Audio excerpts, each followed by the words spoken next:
Imagine a typical house, on a peaceful street in Springfield, Missouri. It's June 7th, 1992. Some friends, um, they go to check on three women who live there, but when they get there, something's just not right. The door's unlocked. Uh-huh. They call out, but there's just this eerie silence. Inside, everything's untouched. Purses, keys, even the TV is still on, like paused on some random show. Oh, wow. It's like life just suddenly stopped. This is where the story of the Springfield Three starts, a case that's confused investigators and, honestly, kind of haunted the whole country for over 3 decades. Yeah, this case is really something else. What makes it stand out is that it doesn't fit like the usual pattern of a disappearance, right? There's no signs of a struggle, no forced entry, no ransom demands, and no witnesses. Right.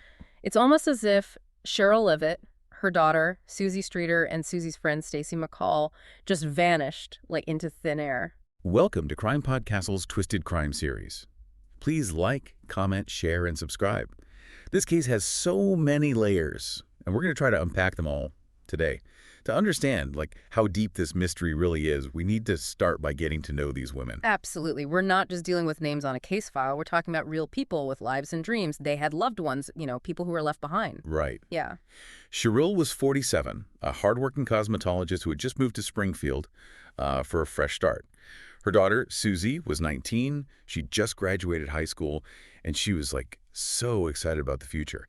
And Stacy, also 18, was Suzie's close friend. I mean, they were pretty much inseparable, right? Yeah, that's right. Friends and family said they had this super strong bond. They did almost everything together, which is, it's part of what makes their disappearance even more strange. And, well, heartbreaking. It makes you wonder, what could have possibly broken that bond so suddenly? It's like a chilling thought. Their last known hours were totally ordinary. It was graduation weekend in Springfield, June 6th, 1992. Suzie and Stacy had been out celebrating with friends, and they were planning to spend the night somewhere else. Mm-hmm. But then their plans changed. They decided to go back to Suzie's house, where Sherrill was already asleep. Right. They got to the house sometime around 2 a.m. on June 7th, and that's the last anyone heard from them. It's almost like they walked through the door and just disappeared. There's this, really jarring contrast between how normal their evening was and then just the sudden mystery that followed. Yeah, and the details of the scene they left behind are just so eerie. The unlocked door, their purses and keys still inside. The television paused. It's like a snapshot frozen in time. It is. Those details, the small things that were left untouched, that's what makes this case so confusing for investigators. They give us clues, but not the kind that point to, a motive or a suspect. It's like a big puzzle with no picture. Yeah. The investigation, of course, started right away.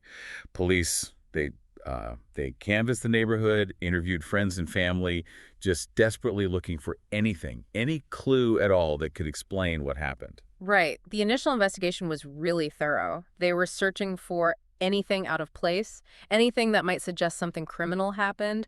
They looked at everything from basic questioning to, more specialized forensic techniques. And a few strange clues did come up. Yeah. Like that weird note found inside the house and the broken porch light. Yeah, those were interesting, but in the end, they didn't lead to any real answers. The contents of that note have never been made public, which adds, another layer of mystery to the whole thing. And the broken porch light, well, who knows? Was it just a coincidence, or was it a sign of something more sinister? We still don't know. That's what makes this case so frustrating, I think. Every little detail seems to raise more questions than answers. It's like trying to put together a puzzle, but half the pieces are missing. Exactly. And it's that missing piece, that unknown, that keeps us all coming back to this case, trying to make sense of it. It really does. It's like a puzzle that everyone wants to solve, but the pieces just keep slipping away. That's a perfect way to put it. It's a puzzle that keeps us all guessing, even after all these years. It really is. And as time went on, those leads just dried up, memories faded, and the case, well, it just slipped further and further into the unknown. But even without those clear answers, the investigators had to start somewhere, right? What were some of the first theories they looked into? Well, one of the biggest theories early on was abduction. Since there was no sign of a struggle and the house was untouched, it seemed possible that, the women had been taken, maybe by someone they knew, someone they trusted. So someone they wouldn't think twice about letting into the house. Exactly. That's a terrifying thought, especially given how close the three of them were. It is. And because of that theory, Investigators started looking at the women's friends, their relationships, anyone who might have had a reason, any reason at all, to hurt them. Did they find any potential suspects in those groups? There were a couple of people who seemed, I don't know, suspicious, but there wasn't anything solid enough to, make an arrest. Plus, this was back in the early 90s before DNA testing and all those fancy forensic tools were common. So they didn't have a lot to work with. Did the abduction theory take them anywhere? Well, one lead that came up early on was a green van.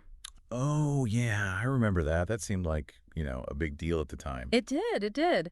Some people said they saw this, suspicious green van parked near the house on the night the women disappeared. Some even said they saw men hanging around the van. And that, of course, got everyone thinking maybe the women were abducted, and maybe by more than one person. Did the police ever find that van? They searched everywhere, checked registration records, followed up on every single tip, but that van was never found.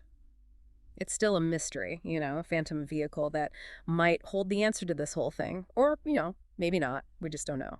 It's kind of like a symbol of the case itself, right? This clue that's right there, but always just out of reach. Yeah, that's a great way to put it.